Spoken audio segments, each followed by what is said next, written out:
At the Green River Visitor Center yesterday, we had asked about seeing more ancient pictographs and petroglyphs, and the guy recommended we head to Black Dragon Canyon Trailhead. He gave us a map and detail of how to get there because it's not an exit, it's a dirt road that you turn off on. And so we decided that was going to be our first stop for today. All right, so we are in Black Dragon Canyon this morning, and there are pictographs that we went to see. It's called Black Dragon because there's supposed to be a pictograph that looks like a dragon. And those on the left definitely look like Martians. We had to turn off the interstate on a dirt road, which was not an exit, just a dirt road at a mile marker. And then go through a wash and then come over here and park. And then we had to walk farther than what they said in order to find it. But it's pretty cool. We found another section. We think it might be like a Chinese looking dragon. But there's more marks over here. Unfortunately, people have vandalized the low points, which is ridiculous. No respect.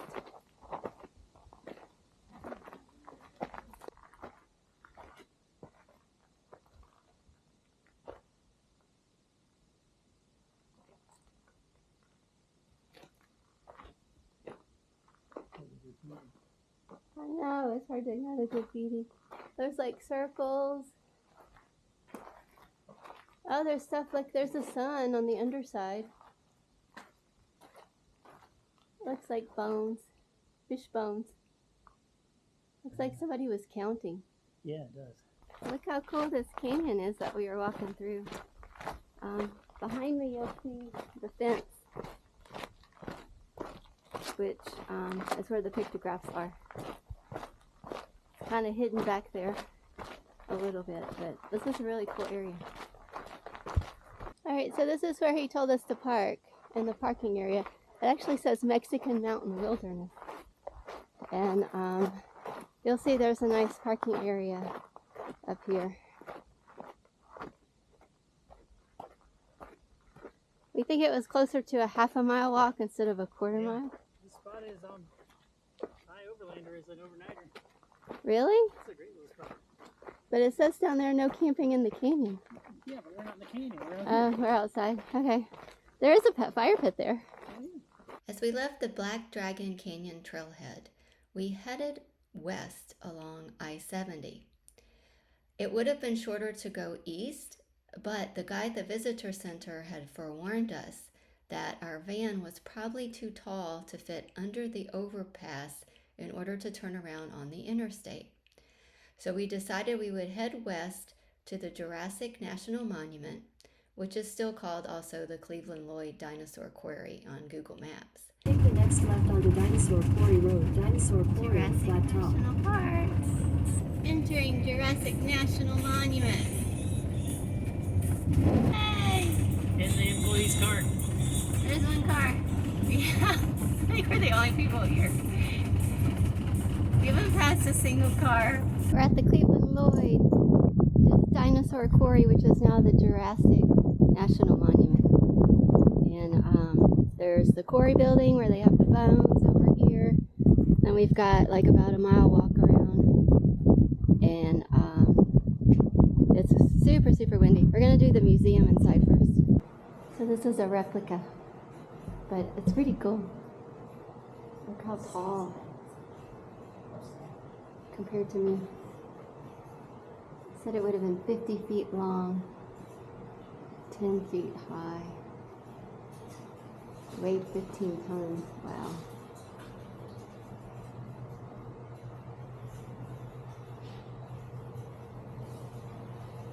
Allosaurus. Those are the ones she said there was a lot of from the Jurassic period here. This is the head of the leg. Oh, that's the head of the leg.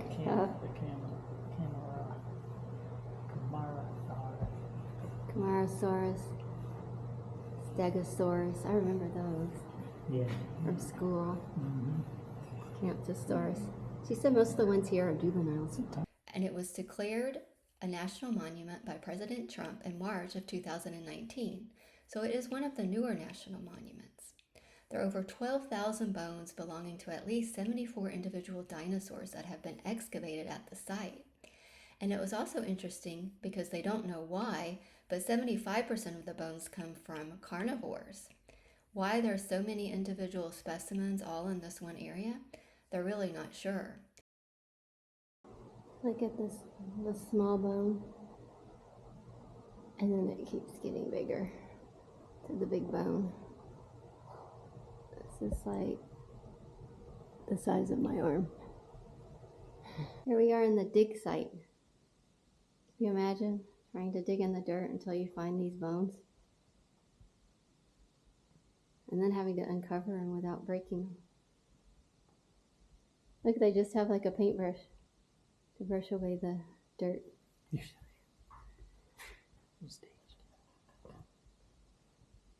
No, she said they work in here in the summer from the university. I guess school's back in now, so they're not here. Look at all the little rocks you see in here. They were carried there by water at one point, deposited inside the sand and the rock.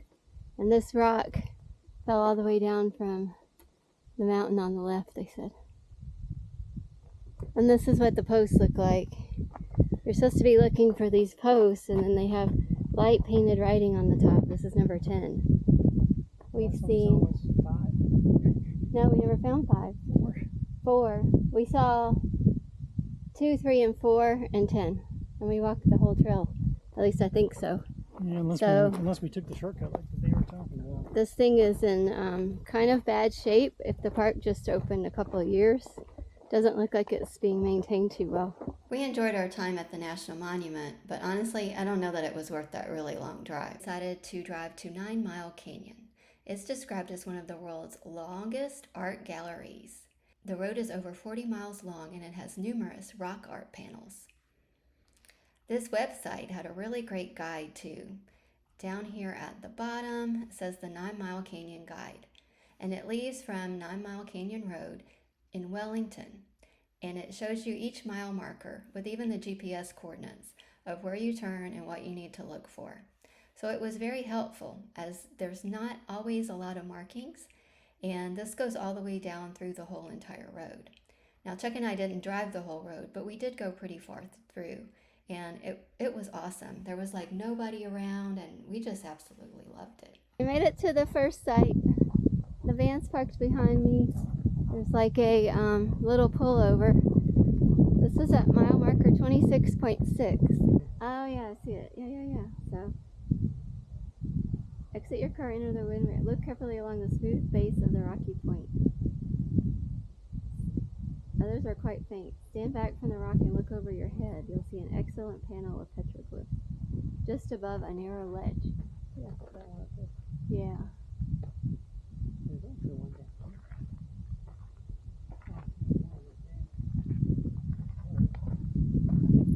Oh yeah, they are down here. There's a squiggly snake. That looks like a dinosaur. That's definitely a dinosaur down there.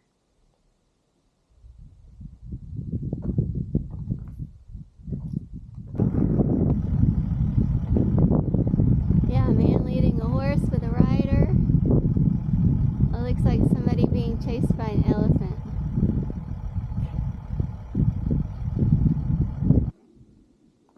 That one looks like an alien with all those little legs, arms. That looks like a deer. 6 fingers. I was at the ranger station. Nobody knows why, but a lot of people have 6 fingers. And all these petroglyphs or pictoglyphs. Alright, so these are much harder to see, but they're in the dark areas there. I said there was 100 yards of petroglyphs here. Those are a little hard to see up there because of the sun. The sign says coyote placing the stars. So I'm not sure where that one is.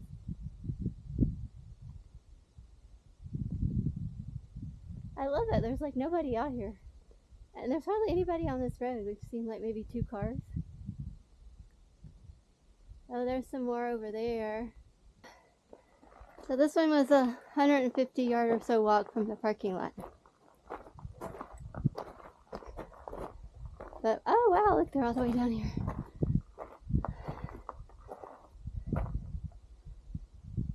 That one's breathing fire like a dragon.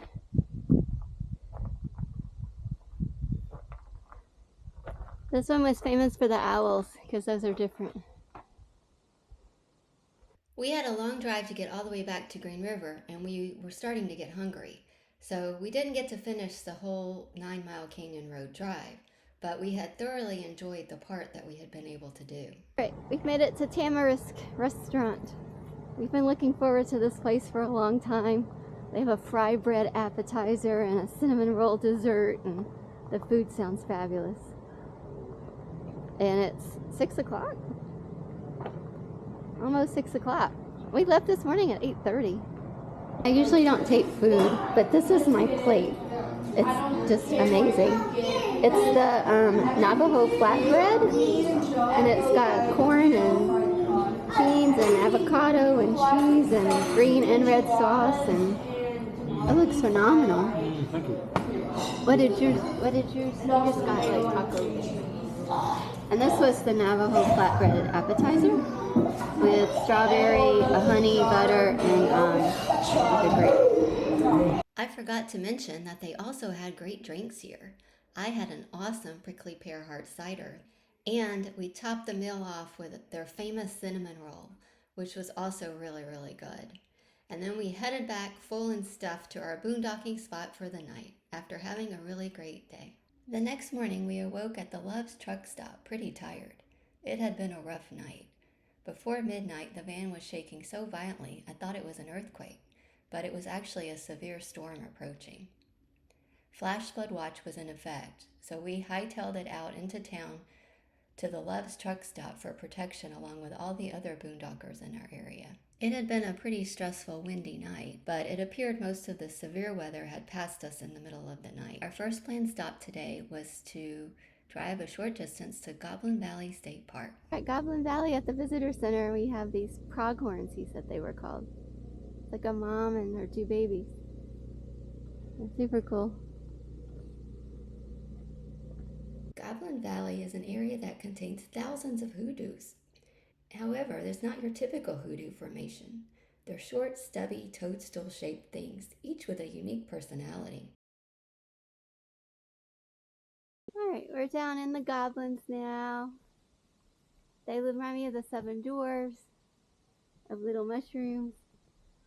Some of them are like, one look like a manatee, but it's pretty cool. It makes you feel like you're on another planet. But the rain stopped. We brought umbrellas, but which was good. And the rain stopped. It was incredibly muddy. Those mountains over there look green, like they have moss on top of them. Looks like these would turn into goblins eventually. Here's our shoes.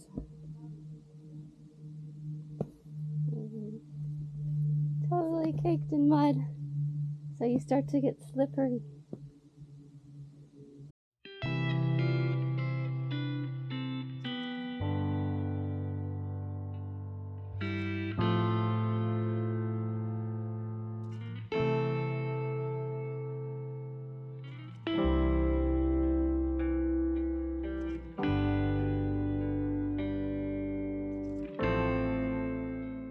We didn't stay in Goblin Valley for too long because it was so muddy and wet that it was hard to walk around. We left there and drove over to Little Wild Horse Canyon and Bell Canyon trailheads. We had hoped to do the Slot Canyon hike. Made it to Little Wild Horse Canyon trailhead. You'll see the vans over there. There are 3 cars here, but the sky is awfully blue and you don't want to be in a canyon when it's raining. So, we're wondering if we could go just a short distance just to see a little bit. But we're going to eat lunch first.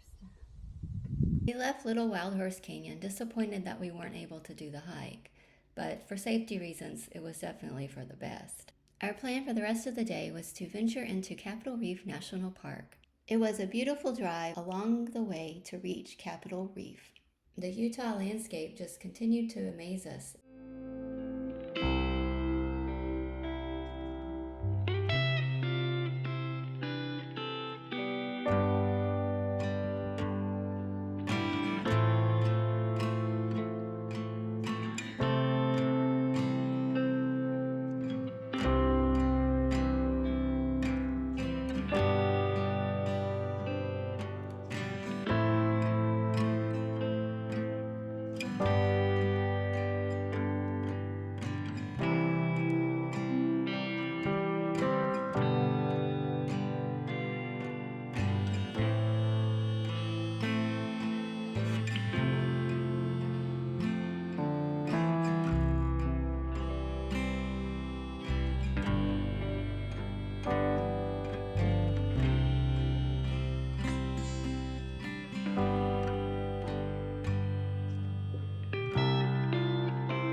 It wasn't until we reached the visitor center in the middle of the park that we realized we had already driven through most of the park because there was no ranger station to tell you were in the park that you would pay or show your America the Beautiful pass.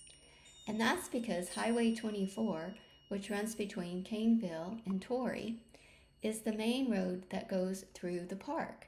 So they don't charge because it's a main highway that people need to use in order to get between different cities and across the state. So that was different than a lot of the other parks that we had been to. And the storm last night had caused all kinds of problems. So this beautiful scenic drive we couldn't do because it was washed out here before the Grand Wash, and they didn't recommend taking some of the hikes because it was so muddy. So we did a short drive on the scenic route until we could get to as far as the road was open.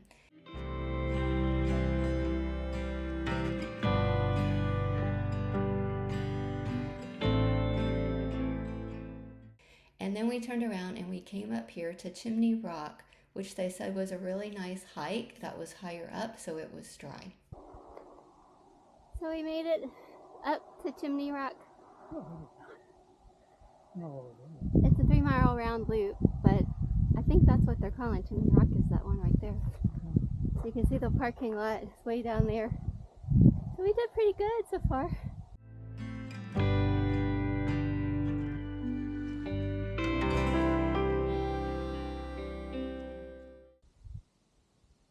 Cool looking down into the crevice. I mean, there's no way for you to understand like how big these boulders are, but they're huge. We left the park to drive to Eda's Place Cider. This is a harvest host stop where we're going to be boondocking for the night. We're going to return to finish exploring Capital Reef Park tomorrow. As you can see, they have a super nice spot set up for their harvest host guests. One of the nicest places we've ever seen actually set up. We did our tastings a few minutes earlier and it was really good, but I forgot to bring the camera. We bought 2 bottles to have with our charcuterie in the van for dinner tonight. It's starting to rain, so I'm going to go in super quick to show you what the inside is like.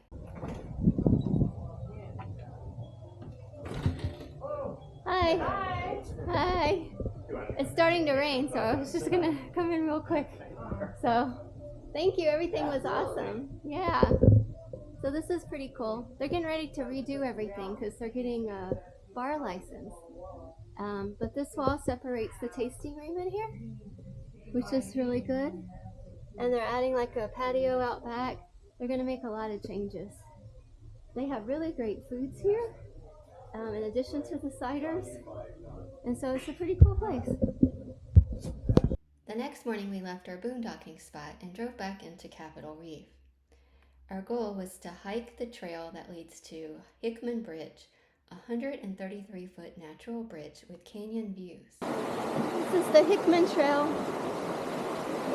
to the natural bridge.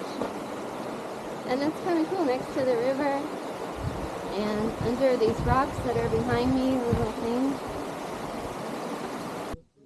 We made it to the Hickman Bridge. Alright, so this is a closer look.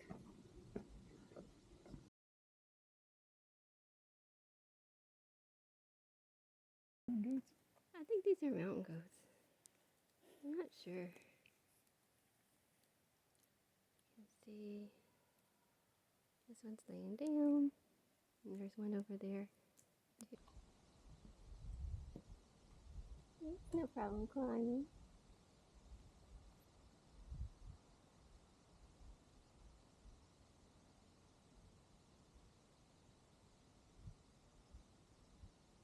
The Hickman Bridge Trail, we decided that we were going to leave the park and take a 4x4 dirt road that's known to have a number of switchbacks on it in order to reach Boulder, Utah. So we headed out on the South Nodum Road, which leaves the park for a little bit and then eventually cuts back into the park here. And then you'll see you turn onto the Bur Trail Road and you get to the Burr Trail Switchbacks. And those eventually you go all the way over to Boulder. If I zoom in, you can see the switchbacks are pretty curvy. They were famous just like the Schaefer Trail. Unfortunately, with all the rain, we weren't sure if we were going to be able to make it. If you recall, it's monsoon season in Utah, and the rains were definitely taking its tolls upon the road. The roads were super muddy, wet, and the washes where the rivers crossed and the water flowed through pretty heavy. A lot of those were pretty washed out. We had to turn around on the road because it was like impassable. It had been washed out in one of the washes, and it was just too steep to go up and down. We would not have made it. In fact, we don't know who could have made it through there, but have to be a really short Jeep maybe with a short wheelbase. So we came back to this campground. They've got toilets and picnic tables, and we're sitting there and realized that the water tank holder was a little bit loose. So looks like Chuck just got it fixed, so he had to take the jack out and jack it up, and then he was able to latch the bolt, which was the old bolt for the tire carrier, and we took the tire carrier out and put it on the back, so we have our water tank down there. And we did bottom out once, so I don't know if that's what did it or if it just came loose another time. So yeah, but it looks good now, nice and straight under the water tank, so that was good. And we're heading back to town. As we headed back into the park, we decided to make a quick stop at the Pretzer glyph panel if there was room in order to park. And we got lucky and there was parking. I like the Martian. Since we weren't able to make it all the way through on the South Nodum Road to reach the Bur Trail Road and get to Boulder, we would have to turn back through Torrey along Scenic Byway 12, which turned out to be a beautiful drive. And we found a wonderful boondocking spot for the night. In the next video, we make it to the town of Escalante and into the Grand Staircase Escalante National Monument, which will turn out to be one of our favorite places that we definitely want to return to in the future.